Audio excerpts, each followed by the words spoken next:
O bip estridente da maquininha de cartão soou como um alarme de incêndio na farmácia lotada, seguido pelo grito do atendente que ecoou nos meus ouvidos. Sou Carlos, 71 anos, diretor de escola aposentado. Minha nora acha que sou apenas um viúvo idoso perdendo o controle, mas ela esqueceu que passei 40 anos pegando mentirosos pelo colarinho. Sempre fui um homem de rotinas. Aos 71 anos, você aprende que organização é sua única defesa contra o caos que o mundo tenta jogar em você.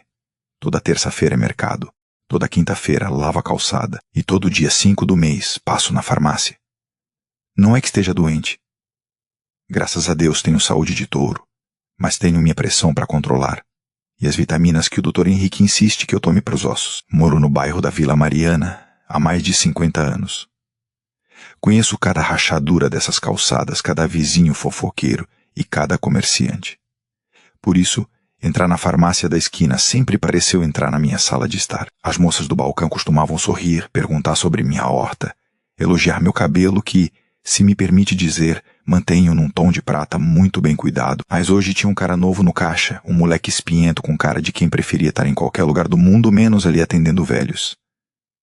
A fila estava enorme, o ar-condicionado parecia incapaz de dar conta do calor lá fora, e o cheiro de álcool misturado com perfume barato de desodorante estava começando a me dar dor de cabeça. Atrás de mim, uma mulher impaciente batia o pé, e um homem de terno falava alto no celular como se fosse dono do mundo. Eu, com minha bolsa de couro atravessada no peito e a receita na mão, esperava minha vez com a paciência que a profissão me ensinou. Ser diretor de escola exige mais que autoridade, exige paciência de monge tibetano. Quando chegou minha vez, coloquei cuidadosamente as caixas no balcão, o losartana, o cálcio e um creme para as mãos que resolvi me dar de presente, porque afinal ninguém é de ferro, mereço um agradinho. O moleque nem olhou para minha cara, passou os produtos com aquela típica má vontade da juventude que acha que o mundo lhes deve alguma coisa. R$ 142,50. Murmurou, mascando chiclete de boca aberta. Tirei meu cartão da carteira, aquele cartãozinho azul do banco onde recebo minha aposentadoria, e o INSS da minha falecida esposa Helena, uma mulher boa que trabalhou a vida inteira como enfermeira para nunca faltarmos nada. O dinheiro que cai ali é sagrado, é fruto de suor, de marmitas frias de acordar às 4 da manhã. É o dinheiro que paga minha luz, minha água, e que sobra para eu comprar um presentinho para meus netos quando vêm visitar. Inseri o cartão. Digitei minha senha, aquela mesma senha que uso há anos, impossível de esquecer. O silêncio durou 2 segundos antes da máquina soltar aquele som agudo e irritante. O moleque olhou para a tela, depois para mim, e soltou a frase que fez o sangue subir nas minhas bochechas.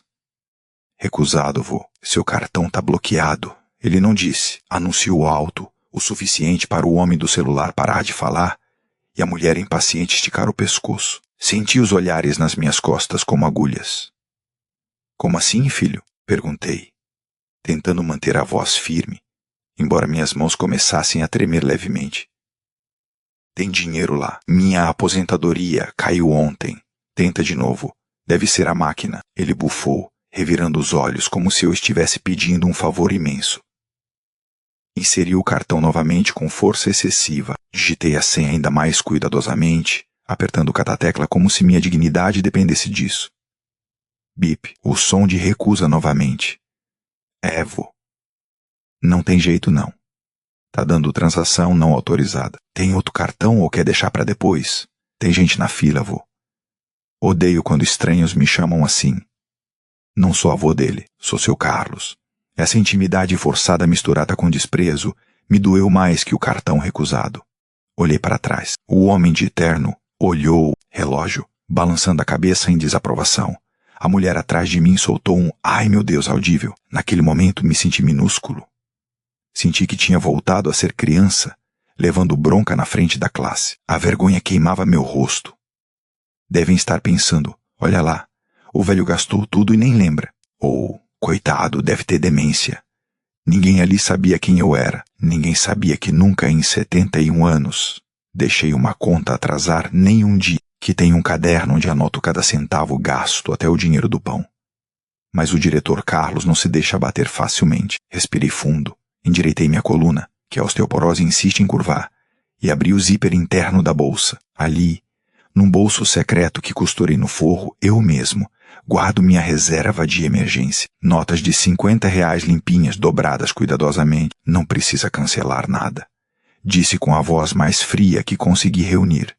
Tirei as notas e coloquei no balcão, uma por uma. Vou pagar em dinheiro.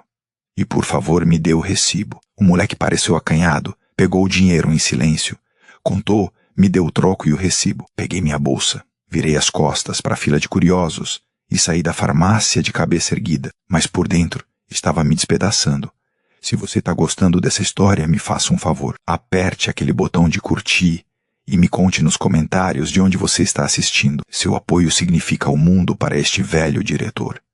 A caminhada de volta para casa pareceu 3 vezes mais longa. O sol da tarde castigava, mas o frio que eu sentia vinha de dentro.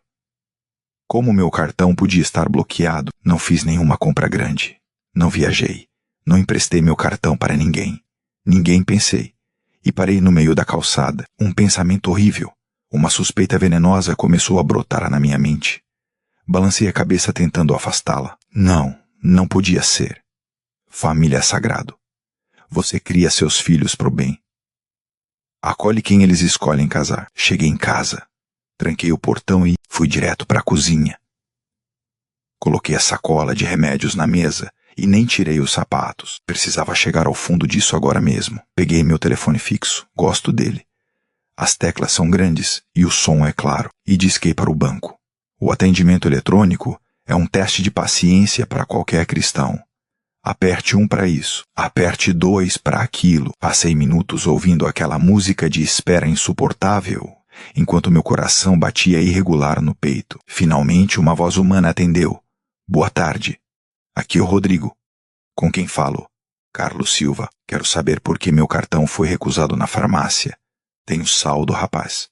Só um momento, seu Carlos. Vou verificar suas informações de segurança. Respondi tudo. Data de nascimento. Nome de solteira da mãe. CPF. Seu Carlos. A voz do rapaz mudou. Ficou mais séria, mais cautelosa. O senhor tentou fazer uma compra de 142 apontar R$ 50 brasileiros, correto? Isso mesmo. E passei vergonha porque disseram que estava bloqueado. O bloqueio ocorreu por falta de crédito disponível. Senhor, na verdade o cartão está no limite máximo. E a conta tem saldo negativo cobrindo o cheque especial. Senti minhas pernas fraquejarem e puxei uma cadeira da cozinha para sentar. Como assim, filho? Não gastei nada. Minha aposentadoria caiu ontem. Senhor, há um empréstimo pessoal contratado na semana passada no valor de R$ 50.000, creditado em sua conta e imediatamente transferido via Pix para uma conta de terceiros. Além disso, foram feitas várias compras online em lojas de roupas e eletrônicos que consumiram todo o limite do cartão de crédito. O mundo girou. R$ 50.000. Isso era dinheiro que levaria anos para eu juntar. Eu não fiz nenhum empréstimo. Gritei, sentindo lágrimas de raiva subirem aos meus olhos. Mal sei usar esse aplicativo do celular. Só uso para ver saldo. Quem fez isso? Para onde foi esse dinheiro? O atendente hesitou. Seu Carlos, as transações foram feitas pelo aplicativo móvel com sua senha e validação facial. A transferência Pix de R$ 50.000 foi enviada para, um momento, Fabiana Costa. O nome caiu no meio da cozinha como uma bomba atômica. Fabiana, minha nora, a esposa do meu filho Marcelo, a mãe dos meus netos, a que senta na minha mesa todo domingo, come minha feijoada, me chama de querido sogro e reclama que dinheiro tá apertado. Lembrei da semana passada, quando ela veio toda simpática, dizendo que meu celular estava muito cheio e lento, que ia limpar para mim. Deixa eu arrumar para você, seu Carlos. Assim vai ficar mais rápido. Eu, velho bobo e ingênuo, entreguei o aparelho desbloqueado e fui fazer café. Ela passou uns 40 minutos mexendo no telefone na sala enquanto eu coava café na cozinha. Ela usou meu rosto. Deve ter me pedido para olhar para a tela em algum momento, dizendo que era para testar a câmera ou alguma mentira dessas. Ela pegou R$ 50.000. R$ 50.000. A dor da traição é física. É como se alguém tivesse dado um soco no meu estômago. Fabiana, com suas unhas de gel sempre impecáveis, suas bolsas de grife que dizia serem réplicas, seu sorriso doce e falso. Ela roubou o viúvo que sustenta a casa. Roubou o avô dos seus filhos. Seu Carlos, ainda está na linha? A voz do atendente me trouxe de volta. Respirei fundo. O ar entrou rasgando meus pulmões. Olhei para a foto do meu filho Marcelo na prateleira. Ele trabalha tanto. Coitado, é um homem bom, mas fraco. Faz tudo o que essa mulher quer. Se eu contasse, ele não acreditaria. Ou pior, tentaria defendê-la. Diria que foi engano, que ela vai devolver. Mas 50 mil reais não é engano. É crime. Sim, estou aqui, filho, respondi. Minha voz não tremia mais. Agora tinha o peso de uma porta de ferro se fechando. Olha, já que foi feito com senha e biometria, é complicado, mas se o senhor não reconhece, podemos abrir processo de contestação por fraude. Mas isso envolve boletim de ocorrência formal. O banco vai investigar. E a polícia pode ser acionada. O senhor autoriza a denúncia? Fiquei em silêncio por um momento, olhando minha cozinha simples conquistada com tanto sacrifício. Olhei para minhas mãos, calejadas, de tanto trabalho, de escrever tantos relatórios, de cuidar tanto da casa. Fabiana achou que eu era um velho inútil. Achou que eu não ia perceber. Achou que se eu percebesse, teria vergonha demais de denunciar a própria família. Ela cometeu o erro que muitos alunos cometeram nos meus tempos de diretor: subestimar a capacidade de observação de quem fica quieto. Ela achou que estava lidando com o vovô do cartão recusado, mas agora quem segurava o telefone não era o vovô. Era Carlos. O homem que criou um filho sozinho depois que a esposa morreu. O homem que enfrentou conselhos escolares, pais furiosos e alunos rebeldes, sem baixar a cabeça. Uma calma fria e perigosa tomou conta de mim. Não era hora de chorar. Era hora de agir. Rapaz, disse com voz firme e clara. Não só autorizo a denúncia como quero saber exatamente o que preciso fazer para essa investigação começar hoje. Certo, vou transferi-lo para o Departamento de Segurança e Fraudes. Por favor, aguarde. Enquanto a música de espera começava a tocar novamente, caminhei até a gaveta da prateleira e peguei meu caderno, aquele caderno preto de capa dura onde anoto tudo. Abri numa página em branco. Peguei minha caneta azul favorita, escrevi no topo da página: Operação Limpeza. Fabiana quis bancar a esperta. Pois bem, ela estava prestes a descobrir que não há ninguém mais perigoso que um idoso que foi humilhado publicamente e não tem mais nada a perder. A vergonha que passei na farmácia não ia sair barata. Cada olhar de desprezo, cada risadinha. Tudo teria revanche, e a revanche não seria em doce. O atendente do Departamento de Segurança atendeu. Departamento de Fraudes. Boa tarde. Boa tarde, respondi. Pega papel e caneta, rapaz, porque a história é longa e eu tenho nomes. Desliguei o telefone 40 minutos, depois com um número de protocolo enorme anotado no meu caderno. O gerente do banco disse que bloquearia tudo preventivamente, mas que a dívida ainda estava lá, até a fraude ser comprovada. Sentei no sofá. O silêncio da casa estava diferente agora. Não era mais um silêncio de paz. Era um silêncio de estratégia. O celular tocou. Era Marcelo, meu filho. Oi, pai. Tudo bem. A Fabiana me pediu para avisar que a gente vai aí jantar hoje à noite. Ela disse que vai levar pizza. Senti um gosto amargo na boca. Pizza comprada com meu dinheiro, provavelmente. Claro, filho, respondi com uma doçura que até me surpreendeu. Pode vir. Estou com saudade. Desliguei. Eles viriam aqui. Fabiana viria com aquele sorriso de cobra para ver se o velho já tinha descoberto o rombo. Ou se permanecia na ignorância. Mal sabia ela que o velho que ela conhecia tinha morrido ali na farmácia. Morreu de vergonha. Quem estaria esperando por ela no jantar seria outra pessoa. Levantei e fui para o quarto. Abri meu armário e peguei uma velha caixa de sapatos, onde guardo documentos antigos, certidões, escrituras e algumas coisas que sabia sobre o passado da família da Fabiana, que nunca mencionei, coisas que um diretor escuta e guarda. A noite prometia ser longa, e a pizza certamente teria um sabor inesquecível. Com o telefone desligado e o silêncio da casa pesando nos meus ombros, caminhei até o quarto de hóspedes que agora funciona como meu escritório e oficina. A raiva que senti minutos atrás, aquela chama que queima e faz você tremer, estava mudando de temperatura, esfriando, solidificando, virando uma barra de ferro frio e pesado no meu estômago.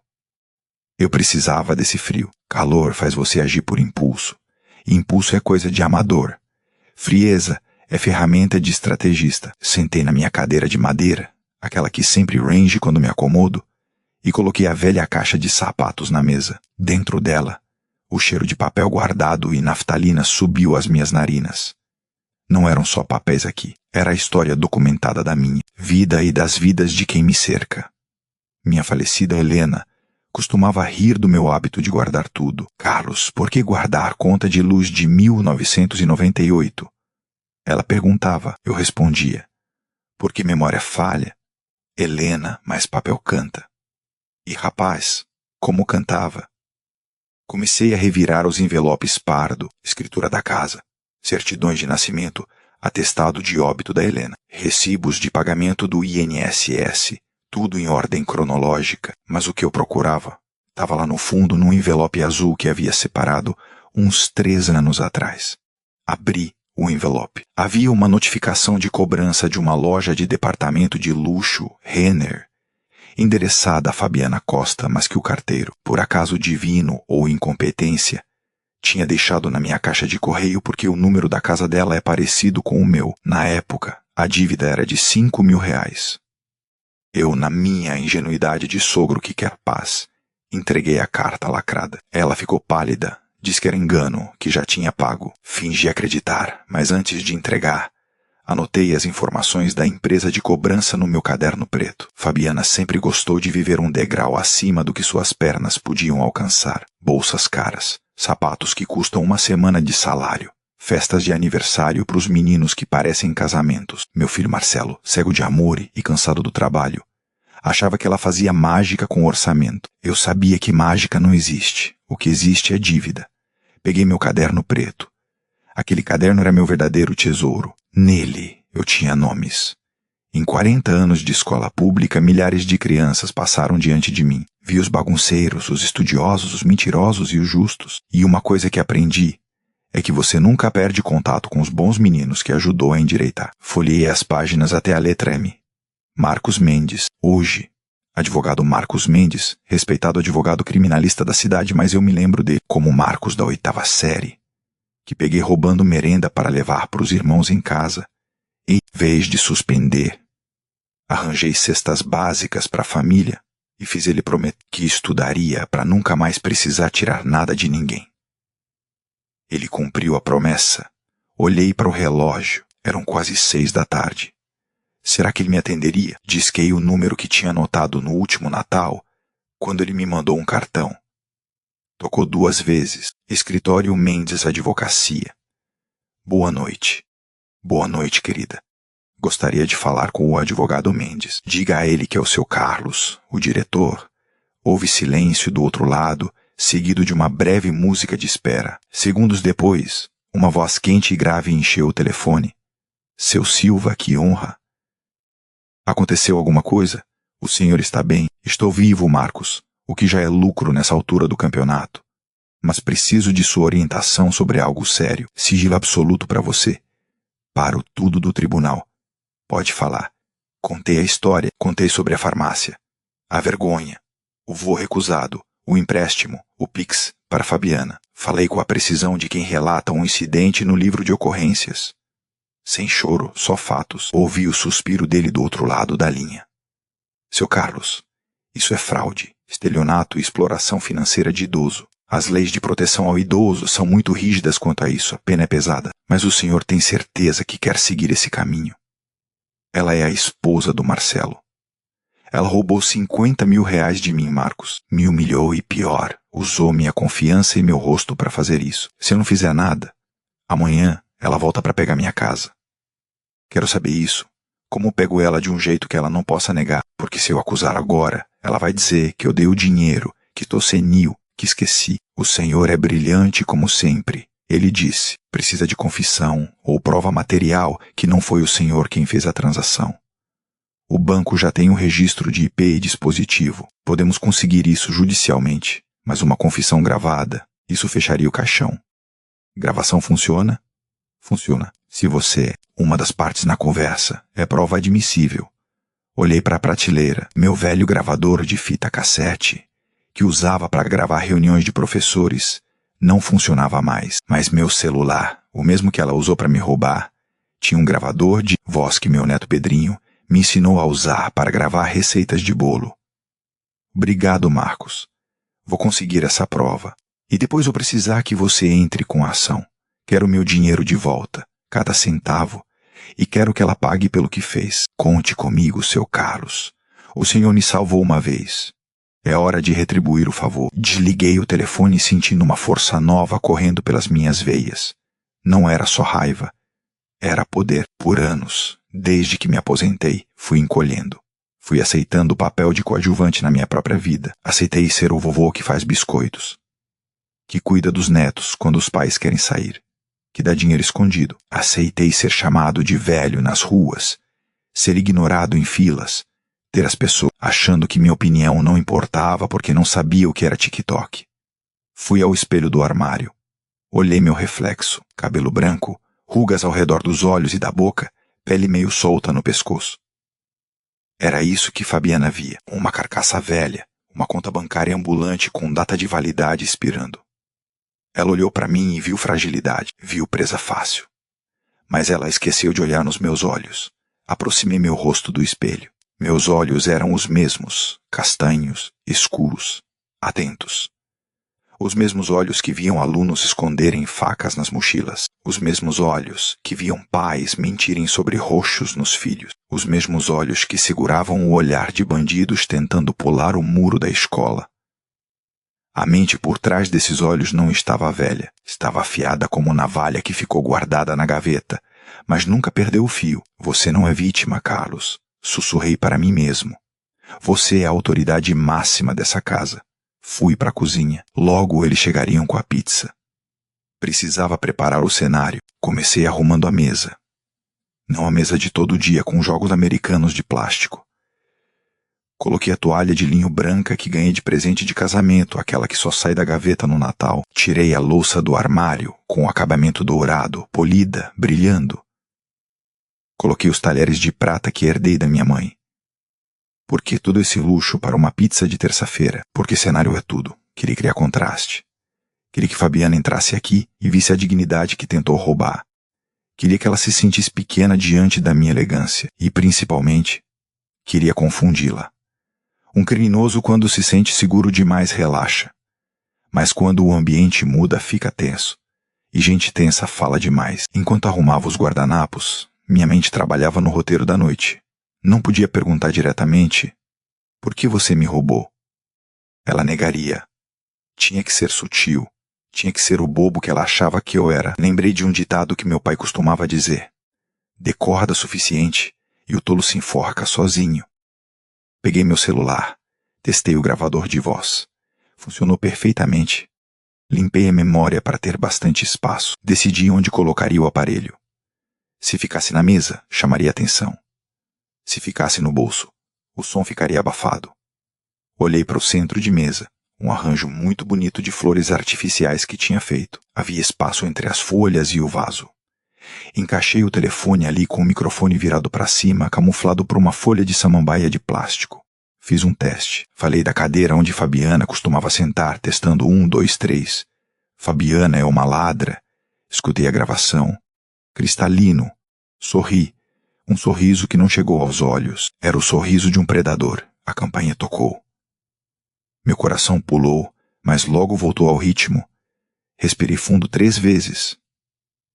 Acalmei as mãos, endireitei a gola da camisa, passei um batom sutil, borrifei um pouco de lavanda nos pulsos. Caminhei até o portão com passos lentos, arrastando levemente os chinelos, incorporando o personagem. Abri o portão eletrônico.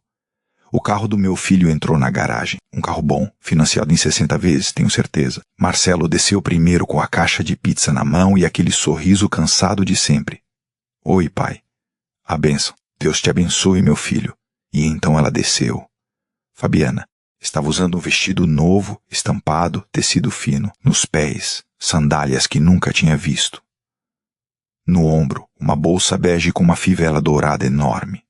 Comprado com meu dinheiro. Tudo gritava meu suor, minhas economias, minha vida. Ela veio em minha direção de braços abertos.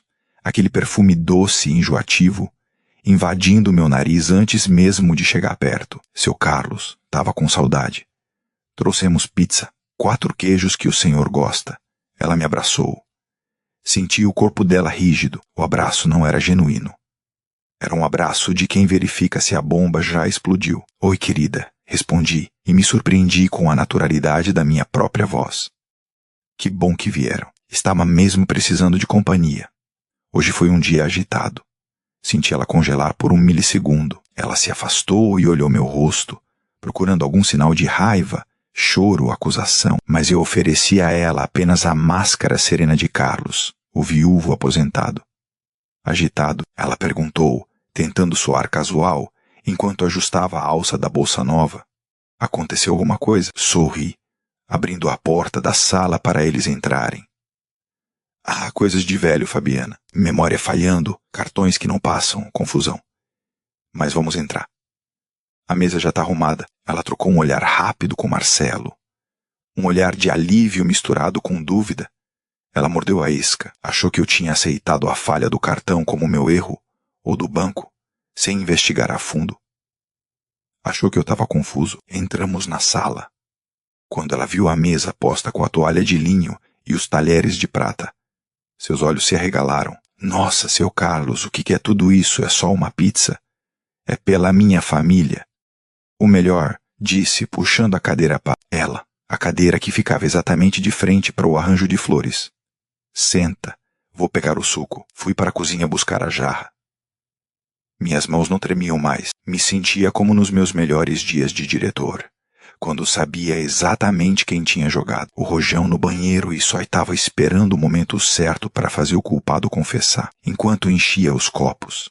Olhei pela fresta da porta. Fabiana estava sussurrando algo para Marcelo, mexendo nervosamente no anel de ouro que usava no dedo, um anel que também não reconhecia. Voltei para a sala com a jarra de suco de laranja. Comecei servindo o copo do Marcelo, depois o dela. Vocês não sabem a vergonha que passei hoje na farmácia. Fabiana tomou um longo gole de suco. É, seu Carlos. Hoje em dia os bancos dão muito erro. O sistema cai. Dá bug, disse, a voz um pouco mais alta que o normal. Mas o senhor não foi no banco reclamar? Olhei fundo nos olhos dela. Liguei, Fabiana. Liguei pro saque. Ela parou com o copo no meio do caminho. E o que disseram? Disseram uma coisa muito estranha, minha querida. Falaram de um empréstimo de 50 mil reais. Marcelo engasgou com a pizza. 50 mil? Pai, o senhor fez um empréstimo. Eu. Deus me livre. Para que eu ia querer tanto dinheiro assim? Soltei uma risada leve, despretensiosa. Falei pro rapaz que deve ser trote, mas ele insistiu que foi feito pelo celular. Fabiana colocou o copo na mesa. O som do vidro batendo na madeira ecoou. E o senhor cancelou? Bloqueou? Perguntou com os olhos fixos nos meus. O gerente disse que ia investigar. Mas sabe o que eu acho? Me inclinei para a frente, apoiando os cotovelos na mesa, bem perto do arranjo de flores. Acho que foi um daqueles hackers que aparecem na televisão, porque para mexer no meu celular teria que ser alguém que tivesse minha senha e meu rosto, né? E quem teria isso? O silêncio na mesa ficou pesado. Marcelo parecia atordoado. Fabiana estava pálida, mas tentando manter a compostura. Ah, hacker, com certeza. Tá cheio de golpe por aí. Ela disse rápido demais. Mas não se preocupa, seu Carlos. O banco tem seguro. Eles vão resolver. O senhor não precisa se estressar indo na polícia nem nada. Isso demora. É perigoso. Podem vir atrás do senhor. Acha, Fabiana? Perguntei com um tom de inocência mortal. Acha que não devo ir na polícia? Claro que não. Ela ficou um pouco exaltada. Depois baixou o tom. É pro seu bem. Deixa o Marcelo resolver isso com o banco depois, né, amor? Marcelo balançou a cabeça, confuso. Não sei, Pat. 50 mil é muito dinheiro. Se foi golpe, tem que fazer bio. Não precisa. Ela cortou o marido. O banco vai resolver, né, seu Carlos? O senhor não quer problema na sua idade. Sorri internamente. Ela estava com medo. Estava tentando me manipular, usando meu suposto medo de problema. Estava caindo na armadilha. É verdade, querida, só quero paz. Mas sabe, fiz uma pausa dramática, pegando uma fatia de pizza com a mão, sem usar os talheres de prata, num gesto deliberado de quebrar a etiqueta. O gerente me disse uma coisa curiosa. Disse que o dinheiro foi transferido para a conta de uma mulher. Fabiana ficou estática. Uma mulher? É. Ele não me disse o nome naquele momento porque a ligação caiu, mas disse que de manhã vai me mandar o extrato completo com o nome e CPF de quem recebeu. Aí eu vou saber quem foi o hacker. Era mentira, eu já sabia o nome. Mas precisava ver a reação dela à descoberta iminente. Precisava que ela soubesse que o tempo estava se esgotando. Fabiana engoliu seco. Olhou para o relógio na parede. Amanhã de manhã, repetiu, a voz falhando. Bem cedinho. Antes das 8, ela olhou para Marcelo, depois para a bolsa nova, depois para mim. Viu o pânico se instalar por trás daquela maquiagem perfeita. Ela estava calculando, pensando em como impedir que eu visse aquele extrato, ou pensando em como fugir. Mas vamos comer antes que a pizza esfrie, disse alegremente. Ah, Fabiana, vestido lindo, parece caro. Ela sorriu um sorriso doentio. Ah, foi em promoção, bem baratinho. Que bom. É importante economizar, né? Dinheiro não dá em árvore. O jantar continuou tenso. Marcelo comia em silêncio, preocupado com o golpe. Fabiana mal tocou na comida, mexendo no celular embaixo da mesa o tempo todo. Eu sabia o que ela estava fazendo, tentando acessar minha conta, tentando apagar rastros. Tarde demais, querida. O print já estava na caixa de sapatos. Quando foram embora, recusando sobremesa, fechei o portão e respirei fundo o ar da noite. O cheiro de jasmim da noite do meu jardim nunca foi tão doce. Voltei para a sala. Peguei o celular de entre as flores, parei a gravação, reproduzi a parte onde ela dizia: o senhor não precisa se estressar indo na polícia nem nada. É pro seu bem. Não era uma confissão explícita de eu roubei, mas combinada com dinheiro na conta dela e a tentativa de me impedir de fazer BO. Era ouro para Marcos. E a mentira sobre o vestido barato.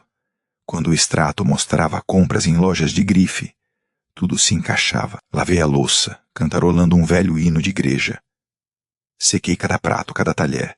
Guardei a toalha de linho. Amanhã seria dia de ataque. Mas não ataque frontal. Ia cercar ela, ia fazer da vida dela um inferno de paranoia antes de dar o golpe final. Fui para o quarto e olhei o caderno preto novamente. Abaixo de Operação Limpeza, escrevi o próximo passo. Fase 2, o cerco. Fazer o passarinho cantar antes de abrir a gaiola. Deitei na cama, mas o sono demorou a vir. Não por preocupação, mas por antecipação. Eu estava 50 mil reais mais pobre na conta, mas tinha recuperado algo muito mais valioso. A certeza de que Carlos Silva não é homem que se curva. Fabiana achou que tinha roubado um velho. Amanhã descobriria que tinha acordado um leão.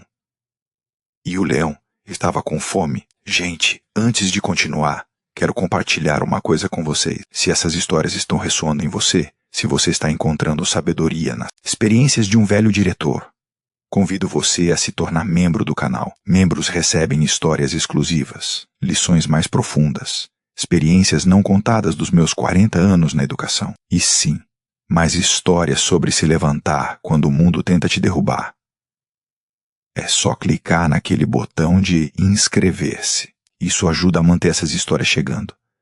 Agora deixa eu te contar o que aconteceu depois. Acordei na quarta-feira de manhã com a precisão de um relógio suíço, mas com a disposição de um general em dia de batalha. Enquanto coava meu café forte do jeito que Helena gostava, revisei mentalmente o plano traçado na noite anterior. Operação Limpeza havia saído do papel e entrado na fase prática. Hoje, eu não seria apenas o sogro bonzinho ou a vítima do sistema bancário. Hoje eu seria a sombra que Fabiana não conseguiria sacudir. O sol entrava pela janela da cozinha, iluminando a poeira dançando no ar. E pensei em como a sujeira, por mais que você varra, sempre encontra um jeito de voltar se você não fechar as frestas. Fabiana era essa sujeira, e eu estava prestes a fechar todas as janelas.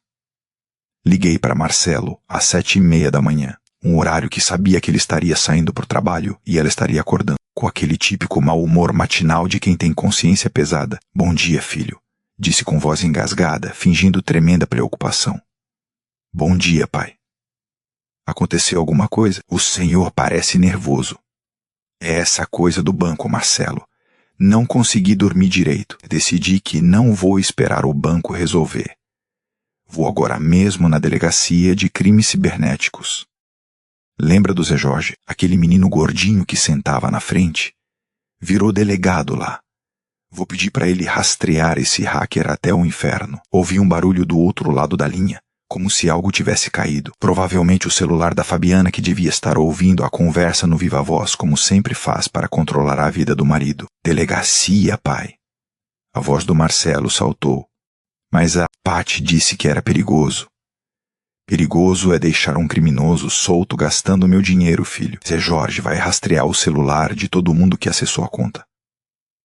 Eles têm uma máquina lá que recupera até pensamento apagado. Pai, espera. Marcelo foi interrompido. Ouvi a voz da Fabiana ao fundo, estridente e nervosa. Depois ela pegou o telefone. Seu Carlos, bom dia. A voz dela tremia, oscilando entre doçura falsa e pânico real. O que é isso de delegacia logo de manhã cedinho? O senhor vai passar mal nesse calor. Preciso ir, Fabiana. 50 mil reais é o trabalho de uma vida. Zé Jorge me deve favores. Ele vai descobrir quem foi num piscar de olhos. Não. Ela tropeçou nas palavras. O senhor não pode ir sozinho de ônibus. É perigoso. Eu levo o senhor. Me espera aí. Chego em 20 minutos. Não saia de casa. Desliguei o telefone e sorri para minha xícara de café. O peixe tinha mordido o anzol com tanta força que quase levou a vara junto. Ela não vinha me levar por bondade, vinha tentar me parar. Monitorar o que eu diria, tentar controlar a narrativa. Mal sabia ela que o carro dela seria a sala de interrogatório. E eu, o investigador, vesti meu melhor terno de linho bege, coloquei um lenço no pescoço e peguei minha bolsa. Dentro dela, o gravador do telefone já estava pronto. Quando Fabiana buzinou no portão, nem eram 8 horas. Estava sem maquiagem, cabelo num coque bagunçado e olheiras profundas e escuras. O hacker não deve ter deixado ela dormir. Entrei no carro, uma SUV prateada, que cheirava a carro novo e parcelas prestes a estourar. E dei um beijo sonoro na bochecha dela. Ah, querida, que anjo você é, me salvando de pegar aquele ônibus lotado. Claro, seu Carlos. Ela forçou um sorriso, mas suas mãos apertavam o volante com tanta força que os nós dos dedos ficaram brancos. Mas o senhor tem certeza disso? Delegacia é lugar pesado, cheio de bandido. O banco já não disse que ia ver? Banco é devagar, Fabiana. E lembrei de uma coisa importante. Zé Jorge uma vez me disse que esses hackers costumam ser gente próxima. Gente que conhece sua rotina. Ela engoliu seco, dando partida no carro abruptamente. Gente próxima? Isso é absurdo. Deve ser alguém da internet. Da Rússia. Pode ser. Concordei, olhando a paisagem passando pela janela. Mas sabe o que é curioso? O hacker sabia minha senha, aquela senha que só tem anotada no caderninho da gaveta da estante. Ninguém mexe naquela gaveta além de mim e da família, claro. Senti o carro dar uma leve guinada para a esquerda. Fabiana corrigiu a direção, soando frio, apesar do ar-condicionado estar no máximo. O senhor acha que alguém da família faria isso? Ela perguntou, a voz saindo num fio. Virei meu rosto lentamente para ela, com a expressão mais serena do mundo. Ah, querida, nos meus tempos de escola vi irmão roubar merenda de irmão. Vi filho roubar dinheiro da carteira da mãe para comprar figurinha. O ser humano é um bicho esquisito. Quando a ganância entra pela porta, o caráter pula pela janela. Mas Zé Jorge vai descobrir. Ele disse que vai pedir quebra de sigilo bancário de quem recebeu o Pix e prender na hora. Crime em andamento, ele chama. Fabiana ficou pálida como uma folha de papel. Prender. Mas se for primário, se a pessoa devolver, soltei uma risada seca. Quem rouba 50 mil reais de um viúvo não tem intenção de devolver, Fabiana. Tem intenção de destruir. E quem destrói merece cadeia. Não vou ter pena. Não importa quem seja. O silêncio que se instalou no carro era pesado, denso. Conseguia ouvir a respiração irregular dela. Ela estava calculando, pensando em como reverter a situação, como me convencer a desistir sem se entregar. Seu Carlos, ela começou quando paramos num sinal vermelho. E se a gente parasse no shopping primeiro, tomar um café gostoso para o senhor se acalmar? A delegacia só abre às 9 para o público. Olhei para o relógio. Eram 8h15. Sabia que a delegacia funcionava bem e 4 horas. Mas deixei ela pensar que estava no controle. Tá bom, café seria bom. Mas não no shopping, Fabiana. Vamos naquela padaria perto da escola dos meninos. Pão Dourado.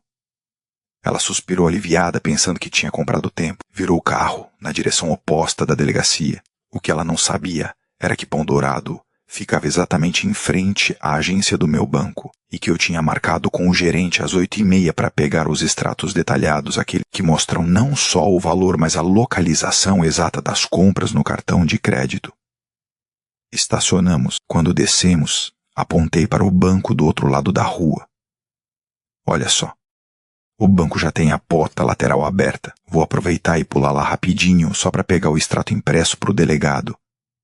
Você pede um pão de queijo para mim? Fabiana congelou na calçada. Eu vou com o senhor. Não precisa, querida. É rapidinho. E tem porta giratória lá. Você tá carregando essa bolsa cheia de metal. Vai apitar. Vai ser uma confusão. Me espera aqui. Guarda minha mesa. Antes que ela pudesse protestar, atravessei a rua com uma agilidade que minha dor nas costas normalmente não permite. Entrei na agência. O gerente, seu Thompson, já estava me esperando. Um homem sério que conhecia a Helena. Seu Carlos, aqui está. Ele me entregou um envelope pardo lacrado, como o senhor pediu. Rastreamento completo de IP e geolocalização das transações e cópia do recibo do Pix com os detalhes da conta destino. Obrigado, Thompson. A conta destino é da Fabiana Costa, não é? Sim, senhor. Banco Digital X. E as compras do cartão Riachuelo, Renner C, IA e uma agência de viagens. Tudo online, mas com entrega no endereço dela. Senti uma pontada no peito. Joias da Vivara. Ela usou meu dinheiro. O dinheiro que guardei para uma emergência de saúde para comprar futilidade. A raiva tentou subir, mas empurrei para baixo. Frieza era minha armadura. Obrigado, Thompson. Mantenha o bloqueio. E se ela ligar tentando se passar por mim, grava a ligação. Saí do banco com o envelope na mão. Atravessei a rua de volta para a padaria. Fabiana estava sentada numa mesa perto da janela, mordendo a unha, olhando freneticamente para a tela do celular. Quando me viu, escondeu as mãos e tentou sorrir. Sentei na frente dela e coloquei o envelope pardo na mesa, bem no centro, entre meu café e o suco dela. Consegui. Disse, dando 2 tapinhas no envelope. Tá tudo aqui. O gerente até imprimiu um mapa de onde o hacker estava quando fez a transferência. Os olhos da Fabiana se fixaram no envelope como se fosse uma bomba relógio. E onde era, tomei um gole de café, saboreando o momento. Curioso, Fabiana. Muito curioso. O mapa aponta para nossa rua, para sua casa, na verdade. O gerente disse que pode ser erro de satélite. Ou o hacker estava usando seu Wi-Fi. Ela engasgou com o suco, tossiu violentamente, batendo no peito. Minha casa? Mas a gente recebe tanta gente, né? O entregador de pizza, o técnico da internet, qualquer um pode ter roubado a senha do Wi-Fi. Foi o que pensei. Concordei com fingida inocência. Por isso é bom ir na polícia. Eles vão interrogar todo mundo que entrou na sua casa semana passada. Fabiana estava encurralada. Vi desespero nos olhos dela. Ela precisava confessar, ou pelo menos tentar negociar. Mas orgulho e medo a mantinham calada. Ela achou que ainda podia escapar, que podia inventar uma mentira melhor. Seu Carlos, o senhor não acha melhor conversar com o Marcelo antes de ir na polícia? Sabe, para não expor a família. E se a polícia aparecer na casa e os vizinhos virem? Sabe como o povo fala? Fiz uma longa pausa, olhei o movimento da rua. Mães levando filhos para a escola, a vida acontecendo lá fora, enquanto aqui dentro uma tragédia moral se desenrolava. Você tem razão, querida. Escândalo é coisa ruim. Marcelo ficaria arrasado se a polícia batesse na porta dele. Vi os ombros dela relaxarem um pouco. Então vamos para casa. Faço um almoço gostoso para o senhor. E a gente espera Marcelo chegar hoje à noite para decidir. Sorri. O sorriso da aranha vendo a mosca parar de se debater. Vamos fazer isso. Não vou na delegacia agora.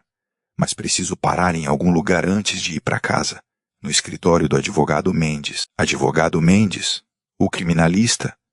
Ele mesmo. Liguei para ele ontem e ele disse que, antes de polícia, é bom preparar uma queixa-crime.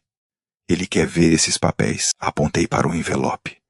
Ele disse que se for alguém da família, a pena é ainda maior por quebra de confiança. Traição, ele chamou. Fabiana não conseguiu responder. Ficou ali, derrotada. A ida até o escritório do Mendes foi feita em silêncio absoluto. Senti o medo dela enchendo o carro. Ela sabia quem era Mendes. Ele era famoso na cidade por não perder casos e por ser implacável. Quando chegamos na porta do prédio espelhado onde ficava o escritório, desapertei o cinto de segurança. Você não precisa subir, querida. Fica aqui, vou só entregar os papéis e assinar uma procuração para ele me representar contra quem quer que seja. Abri a porta do carro e antes de descer virei para ela e soltei a frase que guardava para aquele momento exato. A Fabiana. Esqueci de mencionar. O gerente me disse que o hacker também comprou passagem para Fernando de Noronha. Não era lá que você disse que sonhava ir na lua de mel, mas não tinha dinheiro? Que coincidência, né? Esse hacker tem um gosto muito bom. Saí do carro e fechei a porta sem esperar resposta. Através do vidro fumê, vi Fabiana desabar sobre o volante, mãos cobrindo o rosto. Não estava chorando de arrependimento, estava chorando de terror. Subi no elevador sentindo minhas pernas firmes, entrei no escritório do Mendes e fui recebido com um abraço de urso. Seu diretor, que bem o senhor está. Trouxe as provas? Tudo aqui, filho. O extrato, geolocalização. E tirei o telefone da bolsa. E uma gravação dessa manhã, onde ela admite que estava em casa e tenta me impedir de ir na polícia, e o olhar de pânico quando mencionei a viagem. Mendes pegou o envelope e abriu. Analisou os documentos rapidamente. Isso é caso fechado, seu Carlos. A materialidade é indiscutível. O IP é da casa dela. A beneficiária é ela. As compras foram entregues lá. Podemos entrar com liminar para bloquear as contas dela hoje mesmo. Faça, Mendes. Mas quero mais. O que o senhor quer? Caminhei até a janela do escritório e olhei lá embaixo. O carro prateado da Fabiana ainda estava lá, estacionado em fila dupla com o pisca-alerta ligado. Ela devia estar ligando para alguém, ou tentando cancelar compras, ou talvez rezando. Quero que ela conte para o Marcelo. Não quero ser o portador da má notícia que vai destruir o casamento do meu filho. Quero que ela tenha a dignidade, se é que sobrou alguma, de assumir o que fez. E se ela não contar, aí entramos com a ação criminal e ela sai de casa algemada. Mas vou dar 24 horas. O tempo de um dia para a consciência funcionar. Mendes assentiu respeitosamente. O senhor é quem manda, diretor. Vou preparar a papelada e deixar pronta para protocolar amanhã, às 9. Desci. Fabiana ainda estava no carro, os olhos vermelhos e inchados. Entrei em silêncio. Tudo certo, disse, apertando o cinto. Advogado Mendes disse que é caso gravíssimo. Disse que vai pedir prisão preventiva do culpado amanhã. De manhã, assim que o juiz assinar. Disse que com essas provas não tem escapatória. Fabiana ligou o carro, mas não se moveu. Ela olhou para mim. E pela primeira vez vi a máscara cair completamente. Vi a mulher pequena, gananciosa e assustada que ela realmente era. Seu Carlos, ela sussurrou. E se a pessoa se arrepender? O advogado Mendes pararia o processo. Olhei fundo nos olhos dela. Não com ódio, mas com uma decepção profunda que dói mais que qualquer grito. Arrependimento, Fabiana, só conta se vier com verdade. E verdade tem que ser dita para todo mundo, inclusive para o Marcelo. Ela entendeu. A mensagem foi dada. Não precisei dizer, eu sei que foi você. Ela sabia que eu sabia. E agora tinha um prazo. A ida de volta para casa foi o enterro da nossa relação. Não tinha mais nora e sogro ali. Tinha uma criminosa e sua vítima, que agora segurava o martelo do juiz. Quando ela me deixou no portão, não esperou eu entrar. Acelerou o carro, pneus cantando, desesperada para fugir da minha presença. Entrei em casa, tirei os sapatos e sentei na minha poltrona favorita. A casa estava em silêncio, mas minha mente barulhenta. Tinha encurralado a raposa. Agora restava ver se ela se entregaria ou tentaria morder uma última vez. Meu celular vibrou. Uma notificação do banco. Tentativa de acesso à sua conta bloqueada por suspeita de fraude. Ela estava tentando entrar de novo, talvez para tentar devolver o dinheiro, talvez para apagar algo. Mas Mendes já tinha blindado tudo. Peguei meu caderno preto, abri na página da Operação Limpeza, risquei a fase 2, escrevi a próxima linha com a caligrafia firme de quem corrigiu provas durante 40 anos. Fase 3. A queda. Verdade dói, mas ela liberta ou prende. Amanhã seria o dia final. O dia que meu filho saberia com quem dormia todas as noites, e eu precisava estar forte para juntar os cacos quando ela estilhaçasse o coração da nossa família. Fechei o caderno, o jogo tinha acabado para ela. Mas a lição estava apenas começando. Quinta-feira amanheceu com o céu cinza, daqueles que pesa no telhado e deixa o ar parado sem vento. Acordei antes do despertador, com a sensação física de que o tempo tinha se esgotado. O prazo de 24 horas, que dei silenciosamente para a consciência da Fabiana funcionar, estava acabando. Não dormi nem um segundo, mas também não me revirei na cama. Fiquei ali, estático, rezando para que meu filho tivesse a força necessária para o que estava vindo. Passei a manhã na cozinha, não porque estava com fome, mas porque a cozinha é meu posto de comando. Fiz um bolo de fubá, daqueles bem simples. Porque o cheiro de bolo assando tem o poder de acalmar até o acordado. Enquanto batia a massa, olhava para o relógio da parede a cada 5 minutos. 9 horas, 10 horas. O silêncio do meu celular era ensurdecedor. Se Fabiana tivesse confessado, Marcelo já teria ligado, chorando ou gritando. Se não ligou, é porque ela escolheu o caminho mais difícil. O caminho das mentiras. Às 10h30, o telefone fixo tocou. O som agudo fez eu derrubar a colher de pau na pia. Alô, atendi, secando as mãos no avental. Pai, era a voz do Marcelo. Estava estranha, rouca, como se tivesse engolido areia. Eu preciso ir aí agora. Aconteceu alguma coisa, filho?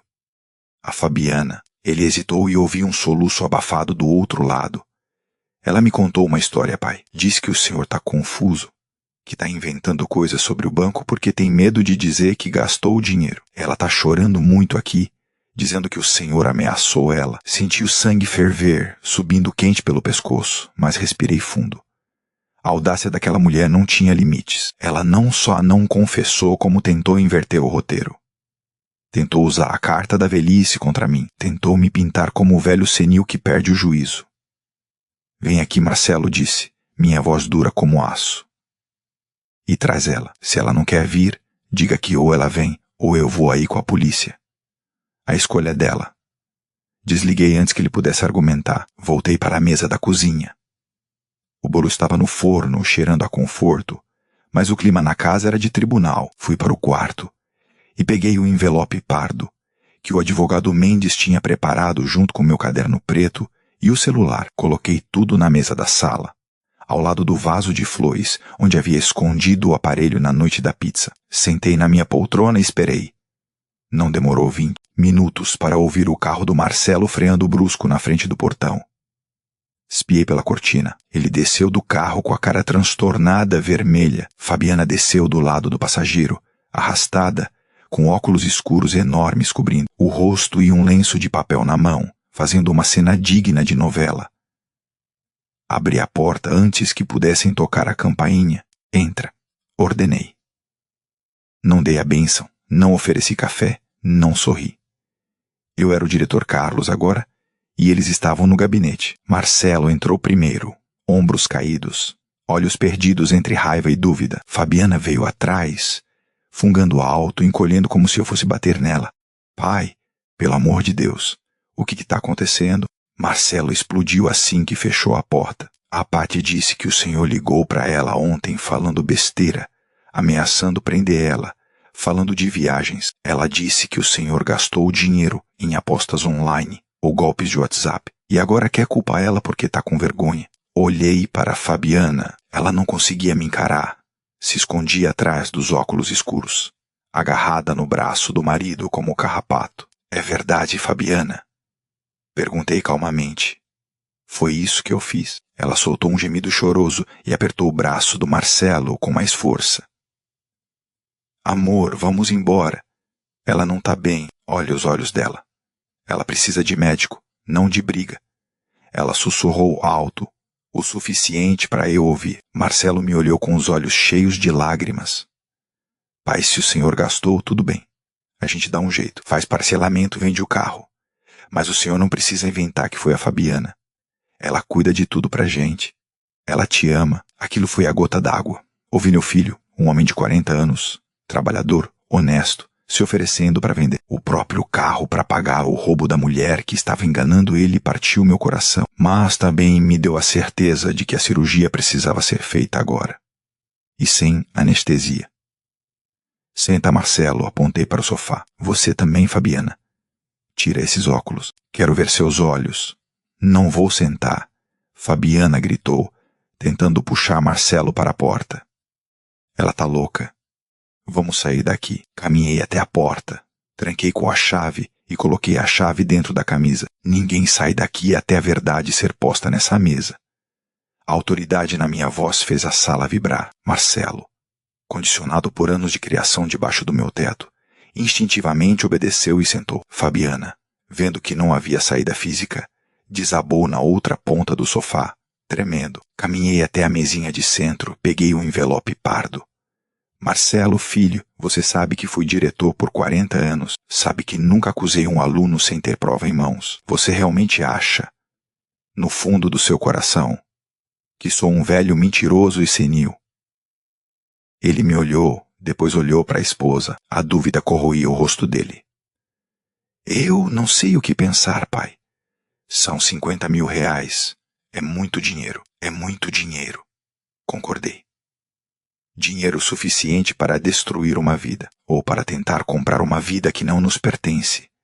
Abri o envelope, tirei a primeira folha, o extrato bancário, com geolocalização. Fabiana disse que eu gastei em apostas ou golpes. Marcelo, leia isso em voz alta. Onde o empréstimo foi feito? Qual dispositivo? E qual endereço de IP? Entreguei o papel para ele. Marcelo pegou com as mãos tremendo. Ajustou os óculos.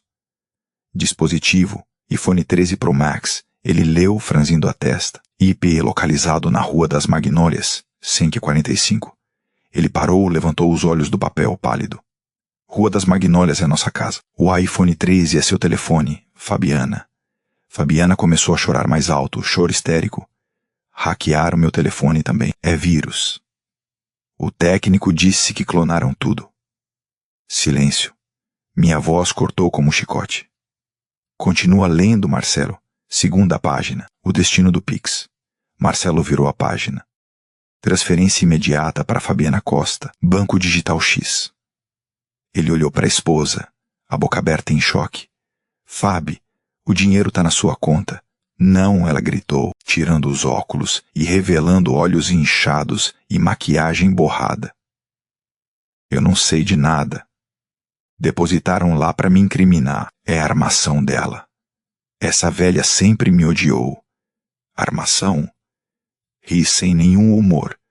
Então explica a terceira página, Marcelo. As compras no cartão de crédito. Marcelo olhou para o papel.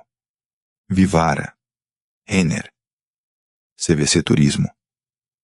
CVC Turismo, repeti. Passagem e pacote completo para Fernando de Noronha para 2 pessoas. Comprado anteontem. Fabiana parou de gritar. O silêncio que se seguiu era pesado, mortal. Marcelo deixou os papéis caírem no colo como se estivessem pegando fogo. Ele olhou para a esposa. Não mais com preocupação, mas com o horror de quem acorda e vê um estranho na cama. Fernando de Noronha, ele sussurrou. Você disse que ia para a casa da sua mãe no interior semana que vem. Disse que precisava clarear a cabeça. Fabiana tentou falar, gaguejou, mas nenhuma mentira saiu. A parede tinha caído. E mais. Continuei implacável. Peguei meu celular e apertei play na gravação que fiz no carro. A voz da Fabiana encheu a sala, tremendo e desesperada. Seu Carlos, senhor não acha melhor conversar com Marcelo antes de ir na polícia? Sabe, para não expor a família. E se a polícia aparecer na casa? Parei o áudio. Se foi hacker, Fabiana, você seria a primeira a querer polícia na sua porta para limpar seu nome. Mas você me implorou para não ir. Tentou me subornar com café e falsa simpatia. Marcelo se levantou do sofá. Parecia ter envelhecido 10 anos em 10 minutos. Olhou para a mulher que amava, a mãe dos seus filhos, e via algo quebrar dentro dele. Não era só confiança. Era admiração. Por quê? Ele perguntou, a voz fraca. Por que você fez isso com meu pai? A gente trabalha. A gente paga as contas. Por que isso, Fabiana? Vendo que não tinha mais como negar, mudou de tática. A postura de vítima assustada desapareceu. No lugar surgiu uma mulher amarga, rosto torcido de raiva. A gente paga as contas. Ela cuspiu as palavras, levantando também. Você paga as contas, Marcelo. A gente vive contando centavos. Eu queria viver. Caramba, vejo minhas amigas viajando, trocando de carro, comprando roupa boa, e eu aqui vivendo de favor, comendo pizza barata. Seu pai tem dinheiro guardado. Ele é um velho que não gasta com nada. Para que ele quer 50 mil reais? Para levar para o caixão. O tapa que Marcelo deu na mesa de centro foi tão forte que o vaso de flores tremeu. É o dinheiro dele, ele gritou com uma fúria que nunca vi nele. É o suor do meu pai. É a segurança dele. Você roubou minha mãe. Usou o rosto dela para fazer empréstimo. Você tem noção do que é isso? Eu ia devolver. Ela gritou de volta. Irracional. Ia investir, multiplicar. Só precisava de tempo. Mas essa velha maldita tinha que ir bisbilhotar no banco. Tinha que passar vergonha na farmácia por causa de troco. Troco? Minha voz saiu baixa, mas cortou os gritos deles. 142 reais para remédio não é troco, Fabiana. É minha saúde e a vergonha que senti quando aquele moleque me chamou de vô e disse que não tinha saldo. Essa vergonha não tem dinheiro no mundo que pague. Caminhei até ela, fiquei frente a frente. Ela era mais alta que eu. Mas naquele momento, me senti gigante. Você achou que eu era presa fácil. Achou que o vovô Carlos era bobo. Esqueceu que antes de ser vovô sou homem. Sou cidadão, sou diretor. Lido com gente como você há 40 anos. Gente que acha que o mundo lhes deve alguma coisa sem trabalhar. Fabiana recuou, as costas batendo na estante. O que você vai fazer? Ela perguntou, o medo voltando aos olhos agora que a raiva passou. Vai me prender? Deixar seus netos com mãe na cadeia? Olhei para Marcelo. Ele estava sentado de novo, cabeça nas mãos, chorando em silêncio. A decisão final precisava passar por ele. Não podia simplesmente destruir a vida dele sem o consentimento. Marcelo, chamei. Ele levantou a cabeça, olhos vermelhos, mas com uma nova clareza. Olhou para Fabiana com distância fria. Dinheiro, ele disse. Onde está o dinheiro? Gastei parte. Uns 15 mil, ela confessou, a voz sumindo. O resto está na conta. Devolve agora. Marcelo tirou o celular do bolso. Faz Pix de volta para a conta do meu pai. Tudo o que sobrou, mas o banco bloqueou minha conta hoje de manhã. Ela choramingou. Tentei acessar e disse bloqueado. Sorri internamente. Obrigado, Mendes. O advogado Mendes cuidou disso. Informei. A conta dela está judicialmente bloqueada desde as 9 da manhã. O dinheiro não sai, mas também não entra. Marcelo assentiu, enxugando as lágrimas com as costas da mão. Levantou, postura ereta agora. Fabiana, você vai para casa da sua mãe. Agora. O quê? Marcelo, não faz isso. São nossos filhos, é nossa casa. A casa que você usou de base para roubar meu pai, ele respondeu gelado. Não quero você lá, não quero você perto de mim. Você vai para a casa da sua mãe. Os meninos ficam comigo. Depois a gente vê como fica. Você tá me expulsando por causa de dinheiro? Por causa de caráter, ele corrigiu. Dinheiro a gente recupera. Confiança. Nunca mais. Fabiana olhou para nós dois, viu que não havia abertura, viu que a aliança entre pai e filho, que ela tentou quebrar com mentiras, agora era uma parede impenetrável. Ela pegou a bolsa, ajeitou os óculos escuros no rosto para esconder a derrota e caminhou até a porta. Peguei a chave da camisa e destranquei. Ah, Fabiana. Chamei quando ela colocou a mão na maçaneta. Ela parou, mas não virou. Advogado Mendes tem a papelada pronta. Se você devolver cada centavo que gastou vendendo suas bolsas, suas joias, o que for preciso, e se assinar a confissão de dívida para limpar meu nome no banco, posso pedir para ele segurar a ação criminal. Depende de você, mas se tentar alguma malandragem, se tentar falar mal do meu filho ou de mim, a polícia te pega na porta da sua mãe. Ficou claro? Ela assentiu. Um movimento curto de cabeça. E saiu batendo a porta. O silêncio voltou para a sala, mas agora não era silêncio de tensão. Era o silêncio de escombros depois de um terremoto. Marcelo ficou parado no meio da sala, olhando para o nada. Fui até ele e abracei. Ele era maior que eu, forte, barbudo, mas nos meus braços virou o menino que ralava o joelho jogando bola de novo. Chorou. Chorou a dor da traição, a vergonha de ter sido enganado, o medo do futuro. Me perdoa, pai. Ele soluçou. Me perdoa por duvidar. Me perdoa por trazer isso para nossa vida. Não tem nada para perdoar, filho. Acariciei o cabelo dele que já estava começando a ficar grisalho. A culpa não é sua. O mal às vezes se veste de seda e usa perfume caro. A gente demora para sentir o cheiro da podridão. Ficamos ali um tempo. O cheiro de bolo de fubá começou a queimar um pouco, nos trazendo de volta à realidade. O bolo, disse, soltando ele, vai queimar. Marcelo deu um sorriso triste, enxugando o rosto. O Senhor e seus bolos. O mundo caindo e o Senhor fazendo bolo. A vida continua, Marcelo. E a gente precisa de açúcar para engolir o amargo. Fui para a cozinha e tirei o bolo do forno. Estava dourado perfeito. Enquanto esfriava, ouvi Marcelo ao telefone na sala. Estava ligando para o advogado Mendes. Advogado, aqui é o Marcelo, filho do seu Carlos. Sim, sei de tudo. Quero autorizar tudo o que for necessário para recuperar o dinheiro do meu pai.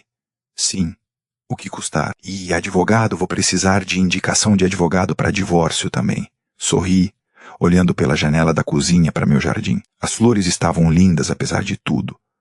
A tempestade tinha passado, tinha deixado danos, galhos quebrados, lama no chão. Mas a casa ainda estava de pé. Tinha perdido minha nora. Meu filho tinha perdido a esposa, e eu tinha uma dívida enorme para brigar com o banco até conseguir o dinheiro bloqueado de volta. Mas naquele momento, enquanto cortava a primeira fatia de bolo, senti uma paz imensa. O vovô do cartão recusado tinha morrido na farmácia. Quem estava ali servindo café para o filho recém-libertado era Carlos. E Carlos, meus amigos, nunca deixa a conta em aberto.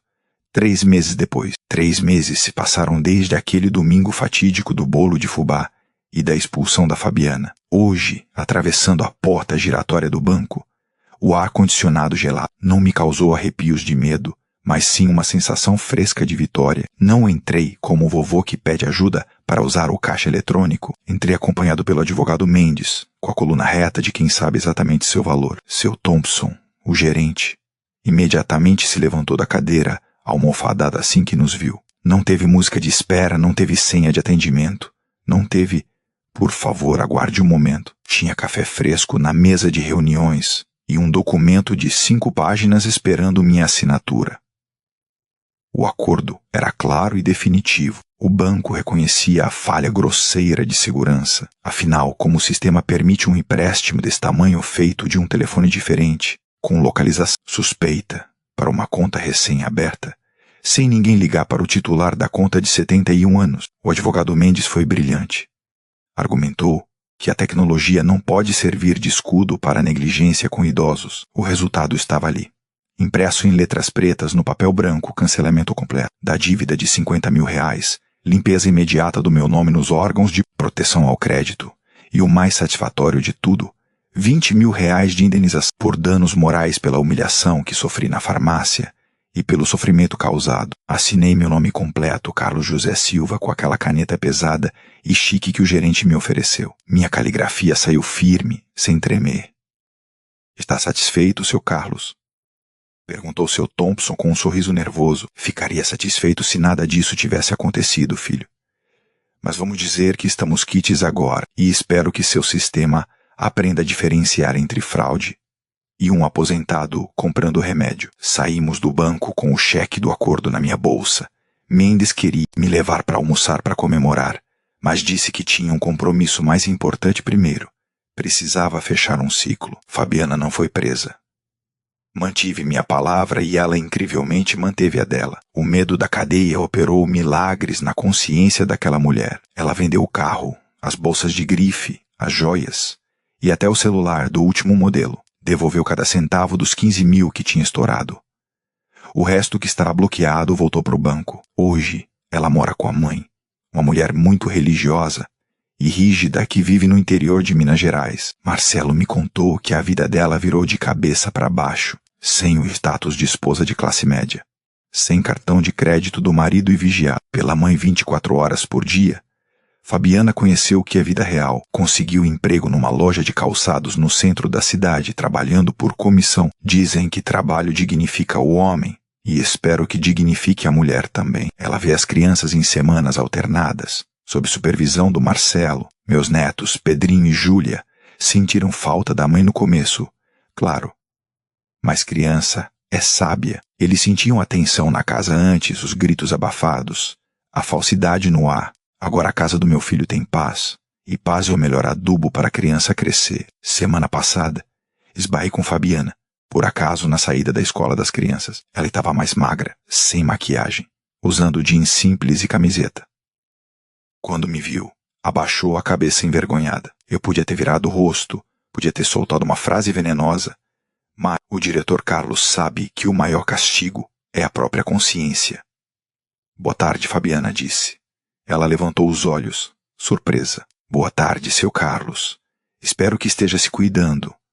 Tô tentando. Ela respondeu, a voz engasgada. Me desculpa, sei que já pedi, mas me desculpa. Já te dei o perdão, minha querida, porque guardar rancor adoece o fígado, mas confiança é como cristal. Uma vez quebrado, não cola de volta. Siga sua vida e seja mãe decente para esses meninos. É tudo o que peço. Deixei ela ali e continuei meu caminho. Não senti raiva nem pena. Senti alívio, o fantasma tinha ido embora. Mas meu compromisso hoje não era com Fabiana. Era com meu próprio reflexo no espelho da sociedade. Pedi pro Mendes me deixar na esquina daquela mesma farmácia. A farmácia do vovô recusado. Entrei. O ar-condicionado estava na mesma temperatura. O cheiro de remédio era o mesmo. A fila estava grande. E lá no caixa estava ele, o moleque espinhento. O mesmo que gritou minha vergonha pro mundo. Peguei uma cestinha. Coloquei meu remédio de pressão, minhas vitaminas. E dessa vez peguei 2 cremes para as mãos e uma colônia de lavanda. Entrei na fila. Quando chegou minha vez, o moleque olhou para mim. Vi o reconhecimento passar pelos olhos dele. Ficou pálido. Provavelmente lembrou do velho que pagou em dinheiro e saiu de cabeça erguida. Boa tarde, senhor. Ele gaguejou, muito mais baixo que da última vez. Boa tarde, rapaz. Tudo isso, por favor. Ele passou os produtos com uma delicadeza que não tinha antes. As mãos tremiam um pouco. Vai dar R$230, disse. Tirei da bolsa meu cartão novo. Um cartão Gold que o gerente Thompson insistiu em me dar. Com um limite que nunca usaria, mas estava lá. Inseri na máquina. Digitei minha senha. Bip. Aprovado. O moleque arrancou o recibo da máquina e me entregou sem me chamar de vô. Obrigado, senhor. Volte sempre.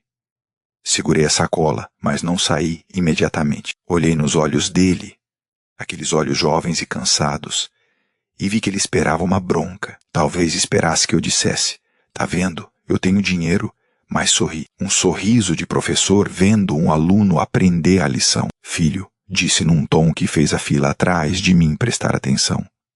Não, mas na sua vida inteira julgue um livro pela capa, ou um cliente pela idade. O cartão pode falhar. O sistema pode cair, mas respeito tem que estar sempre funcionando. Entendeu? Ele engoliu seco e assentiu freneticamente. Entendi. Desculpa pela outra vez. Eu não sabia. Agora sabe. Bom trabalho. Saí da farmácia sentindo que estava flutuando. Aquela mancha que tinha ficado na minha honra, aquele momento de pequenez tinha sido lavada. Não precisava provar nada para ninguém. Mas tinha provado para mim mesmo que ainda tinha voz. Antes de terminar essa história, preciso te pedir uma coisa. Se isso te tocou de alguma forma, por favor, aperte aquele botão de inscrever no Histórias de Bernardo. Sua inscrição me diz que essas histórias importam. E deixe um comentário. Me conta de onde você está assistindo. Eu leio cada um deles. Caminhei até a casa do Marcelo para jantar. Hoje era quinta-feira, dia de feijoada, mas dessa vez ele cozinhou. Meu filho mudou. O divórcio, apesar de triste, tirou um peso dele que nem sabia que estava carregando. Está mais atento às finanças, mais presente com as crianças e, especialmente, mais próximo de mim. Quando entrei, Pedrinho e Júlia correram para me abraçar.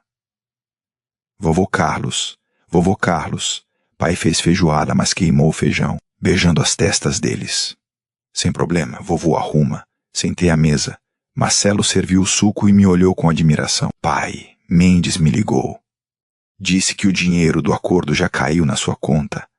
O que o senhor vai fazer com esse dinheiro? Guardar? Olhei para minha família. Olhei para minhas mãos, calejadas, mas adornadas com a aliança de casamento que ainda uso. Pensei nos meus 71 anos. Pensei em quanto tempo passei guardando, estocando para o futuro, com medo de faltar, e quase perdi tudo por causa da ganância de outra pessoa. Não, Marcelo. Não vou guardar tudo. Vai reformar a casa? Ele perguntou. A casa tá boa. O telhado não vaza e as paredes são firmes. Então o que vai fazer? Sorri, tirando um folheto colorido da bolsa, que peguei na agência de viagens ao lado do escritório do Mendes. Vou viajar, filho. Os olhos do Marcelo se arregalaram. Viajar para onde? Para a Itália. Sempre sonhei em ver Roma. Sempre quis ver o Coliseu. Sua mãe sempre dizia, ano que vem a gente vai. E o ano que vem nunca chegou para ela. Eu tô vivo, Marcelo, e a vida é agora. Mas, pai, o senhor não fala italiano. E a mala, o aeroporto, levantei, caminhei até ele e segurei o rosto dele entre minhas mãos. Marcelo, eu desvendei uma fraude bancária. Derrubei uma vigarista dentro da minha própria casa. Enfrentei um banco e ganhei um acordo. Você realmente acha que não consigo pedir um prato de macarrão em Roma? Ele riu, uma risada livre, de alívio e orgulho. Tem razão, pai. O senhor consegue qualquer coisa. O diretor Carlos botava até o Papa nos eixos se precisasse. O jantar foi leve. Rimos, contamos histórias, planejamos o futuro. Não havia mais segredos, senhas escondidas, medo. Havia verdade. Quando voltei para minha casa naquela noite, sentei na minha poltrona e peguei meu caderno preto. Aquele caderno que foi minha arma e meu escudo. Abri na página da Operação Limpeza. Escrevi a última linha, missão cumprida, a casa está limpa, a alma está lavada. Fechei o caderno e guardei na gaveta. Talvez precise dele de novo algum dia. Talvez não, mas agora sei que não é só um caderno. É o registro da minha capacidade de luta. Sabe, aprendi uma coisa importante nesses 71 anos. Quando o mundo tenta te tornar invisível, quando as pessoas olham através de você como se nem estivesse ali, quando tratam seus anos como se te fizessem impotente em vez de mais sábio, é exatamente quando você precisa lembrar quem realmente é. Não sou apenas o avô de alguém. Não sou apenas um diretor aposentado. Sou Carlos Silva. Sou um homem que construiu uma vida com as próprias mãos. Um homem que amou e perdeu. Um homem que criou um bom filho. Um homem que serviu sua comunidade por 4 décadas. Sim, minhas costas doem algumas manhãs. Tomo comprimidos para pressão. Às vezes esqueço onde coloquei meus óculos de leitura. Mas minha mente, meu espírito estão mais afiados do que nunca. Aquele moleque na farmácia não viu uma pessoa quando olhou para mim. Viu o velho. Fabiana não viu seu sogro quando olhou para mim. Viu uma conta bancária com pulso, com data de validade expirando. Mas eles esqueceram de olhar nos meus olhos. Aproximei meu rosto do espelho. Meus olhos ainda eram os mesmos. Castanhos escuros atentos. Os mesmos olhos que viram alunos esconderem facas nas mochilas. Os mesmos olhos que viram pais mentirem sobre roxos nos filhos. Os mesmos olhos que seguraram o olhar de bandidos tentando pular o muro da escola. A mente por trás desses olhos não estava velha. Estava afiada como navalha que foi guardada numa gaveta, mas nunca perdeu o fio. Você não é vítima, Carlos. Sussurrei para mim mesmo. Você é a autoridade máxima dessa casa. Respeito não é sobre quantos anos você viveu. É sobre como você os viveu. É sobre as escolhas que você faz quando ninguém está olhando. É sobre se levantar quando seria mais fácil sentar. É sobre fazer a coisa certa mesmo quando te custa alguma coisa. Eu podia ter ficado quieto. Podia ter engolido aquela vergonha na farmácia e ido para casa. Podia ter fingido que não percebi o dinheiro faltando. Podia ter evitado o confronto porque família é família. Mas que tipo de homem isso me faria? Que tipo de lição isso ensinaria para meus netos? Às vezes amor significa ser gentil. E às vezes amor significa ser firme. Então para qualquer um que já se sentiu descartado, ignorado ou subestimado por causa da idade, vou te dizer uma coisa agora mesmo, não aceite isso de jeito nenhum. Cada cabelo branco na sua cabeça é uma cicatriz de batalha. Cada ruga no seu rosto é uma história. Você conquistou o direito de ocupar espaço nesse mundo. E se alguém tentar se aproveitar da sua confiança, tentar usar sua bondade como fraqueza, bom, lembre dessa história. Lembre que não há nada mais perigoso que uma pessoa subestimada que conhece seu valor. Amanhã de manhã, tenho uma mala para fazer. Semana que vem estarei em frente ao Coliseu. Meus joelhos podem reclamar daquelas escadas antigas. Posso pedir a coisa errada nos restaurantes e me perder no metrô. Mas estarei lá, vivendo de verdade, porque foi isso que toda essa confusão me ensinou. Vida não é algo que acontece depois, quando tudo estiver perfeito, quando tiver dinheiro suficiente, quando for a hora certa. Vida está acontecendo agora, neste momento, enquanto você ainda está aqui para vivê-la. Helena costumava dizer: Carlos, a gente viaja quando aposentar. A gente vai ver o mundo quando tiver tempo. Acabou o tempo. Ela nunca viu Roma. Nunca viu Paris. Passou a vida inteira aguardando para algum dia. E o algum dia nunca chegou. Não vou cometer esse erro de novo. Então vou para Roma. Vou ficar onde imperadores ficaram. Vou comer gelato italiano de verdade. Vou jogar uma moeda naquela fonte e fazer um pedido. E talvez, só talvez, encontre uma simpática nona italiana que me ensine a fazer carbonara de verdade. O dinheiro que Fabiana roubou de mim, recuperei com juros. Mas mais que isso, recuperei algo que nem sabia que tinha perdido. Recuperei a mim mesmo. A versão de mim que se recusava a ser pequeno. A versão que se levantava na frente de adolescentes bagunceiros e fazia eles ouvirem. A versão que olhava a corrupção no olho e dizia: não no meu turno, aquele Carlos estava dormindo. Fabiana o acordou. E eu decidi que ele não vai voltar a dormir. Então aqui vai meu conselho final. E venho dando conselhos há 40 anos, então fiquei muito bom nisso. Não espere a vida te acordar com um tapa. Não espere alguém te roubar antes de perceber o que você tem. Não espere a tragédia te mostrar que o tempo é precioso. Acorde você mesmo agora. Hoje, olhe no espelho e veja não o que os anos tiraram, mas o que eles deram. Veja a sabedoria. Veja a força. Veja o sobrevivente que passou por cada dia ruim que você já teve. Você está aqui. Está vivo. E enquanto eu estiver respirando, você decide o que vem a seguir. Para mim o que vem a seguir é Roma. Depois talvez Veneza. Talvez eu aprenda um pouco de italiano. Talvez escreva um livro sobre meus 40 anos como diretor. Deus sabe que tenho histórias. Mas seja lá o que venha, vou encontrar com a cabeça erguida e os olhos claros, assim como saí daquela farmácia. Assim como enfrentei a Fabiana. Assim como vou enfrentar qualquer coisa que esse mundo jogar em mim. Porque sou Carlos Silva, 71 anos de juventude, e ainda não acabei. Nem perto disso. As luzes se apagaram agora. A casa está quieta. Amanhã é um novo dia cheio de possibilidades. E mal posso esperar para ver o que acontece. Boa noite a todos. Lembrem-se. Respeitem a si mesmos o suficiente para exigir respeito dos outros. Fiquem altos o suficiente para projetar uma sombra. E vivam plenamente o suficiente para que, quando for sua hora de ir, não deixem nada na mesa. Carlos José Silva se despedindo. Obrigado por estar aqui comigo nessa jornada. Se essas palavras significaram algo para você, por favor se inscreva no Histórias de Bernardo e considere se tornar membro do canal para histórias exclusivas e lições mais profundas de uma vida inteira de experiência. Deixe um comentário aqui embaixo. Me conta de onde você está assistindo. Me conta a sua história. Até a próxima vez, mantenha sua cabeça erguida e seu coração forte. Este velho diretor acredita em você. Epílogo, 6 meses depois. O sol de Roma batia forte no meu rosto enquanto eu subia os degraus gastos do Coliseu. Meus joelhos reclamavam. É verdade, mas meu coração estava cantando. Fazia 6 meses desde aquele dia na farmácia. 6 meses desde que decidi parar de ser invisível. Marcelo tinha razão quando disse que seria difícil. A mala pesada, o aeroporto confuso, a barreira da língua. Mas, sabe o que descobri? Quando você passou 40 anos fazendo adolescentes rebeldes obedecerem, fazer check-in num voo internacional é fichinha. Conheci gente maravilhosa. Tem uma senhora italiana, Dona Lucia, que me ensinou a fazer carbonara de verdade. Não aquela versão com creme de leite que fazem no Brasil. A verdadeira.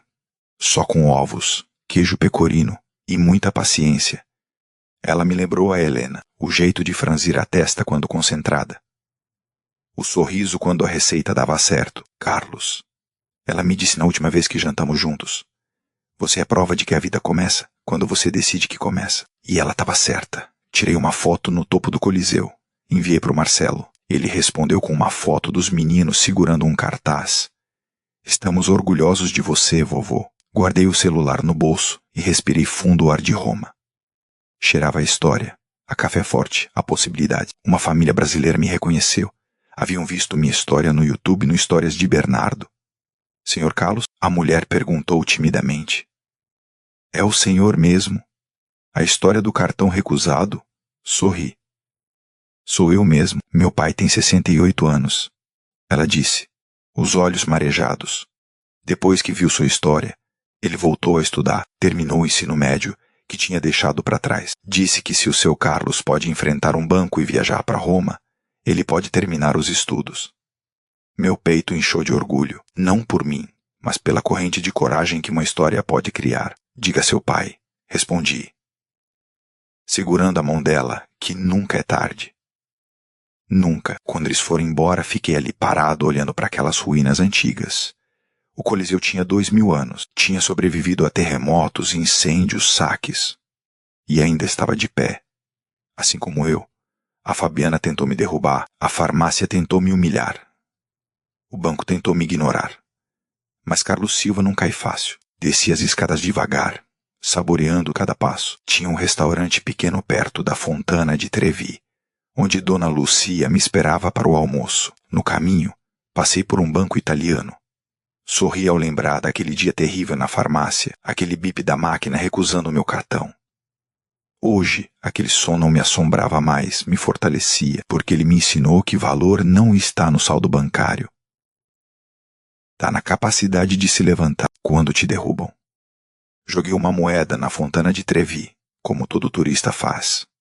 Dizem que garante seu retorno a Roma, mas meu pedido foi outro. Pedi que toda pessoa que se sente invisível, descartada, subestimada por causa da idade, encontre a força que encontrei, que olhe no espelho e veja não um velho, mas um guerreiro, um sobrevivente. Um sábio. Pedi que ninguém mais passe pela humilhação que passei, e se passarem, que tenham a coragem de lutar de volta. O celular vibrou. Era a mensagem do Mendes.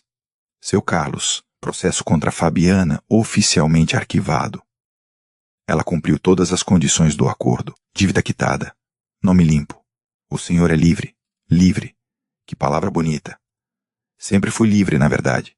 Só tinha esquecido. Mas agora, parado na frente dessa fonte em Roma, com o sol italiano aquecendo meus velhos ossos, com uma vida inteira de histórias para trás e ainda tantas pela frente, agora eu lembrava. Sou Carlos José Silva, tenho 71 anos. Sou diretor aposentado, viúvo, pai-avô. Sou sobrevivente de humilhação pública, fraude bancária e traição familiar. E sou vitorioso. Não porque recuperei o dinheiro. Dinheiro vai e vem. Sou vitorioso porque recuperei minha dignidade, meu respeito próprio. Minha voz e essas coisas, uma vez recuperadas, ninguém nunca mais tira de você. Caminhei pelas ruas de paralelepípedo de Roma sentindo cada pedra sob meus pés. Passaram imperadores por aqui, passaram santos, passaram milhões de pessoas ao longo dos séculos. E agora passava eu, Carlos Silva, de Vila Mariana, São Paulo, Brasil, provando que nunca é tarde para viver. Nunca é tarde para lutar, nunca é tarde para ser quem você realmente é. Quando cheguei no restaurante, Dona Lucia já estava sentada, um prato de pasta fumegante na minha frente. Você demorou, Carlos, ela disse com aquele sotaque italiano encantador. Estava fazendo um pedido, respondi sentando. E qual foi o pedido? Olhei pela janela do restaurante. Pessoas passavam apressadas, cada uma com sua própria história, suas próprias batalhas, suas próprias vitórias. Pedi que todo mundo encontre a coragem de não desistir, disse, de não aceitar ser tratado como invisível, de lutar pelo que é seu. Dona Lucia sorriu, levantando o copo de vinho. Alora, um brinde. Ao Carlos que se recusou a ser pequeno. Bati meu copo no dela. Ao Carlos que lembrou quem sempre foi, e ali, naquele restaurante pequeno em Roma, comendo a melhor carbonara da minha vida, senti que o ciclo estava completo. A jornada que começou com humilhação numa farmácia terminava com celebração numa cidade eterna. E se você está lendo isso, se chegou até aqui nessa história, quero que saiba, você também pode. Pode se levantar depois de ser derrubado. Pode lutar quando todos dizem para aceitar. Pode brilhar quando tentam te apagar. Sua idade não te define. Seus erros não te definem. O que te define é como você responde quando a vida te testa. E quando a vida te testar, lembre do velho Carlos, do diretor aposentado que se recusou a ser vítima, que transformou vergonha em vitória, que trocou lágrimas por passagem de avião, que provou que enquanto há vida, há luta, e enquanto há luta, há esperança. Boa noite, meus amigos. De Roma, com amor e respeito. Carlos José Silva, 71 anos de pura resistência. Até a próxima história. E lembre-se, o cartão pode ser recusado, mas você, nunca.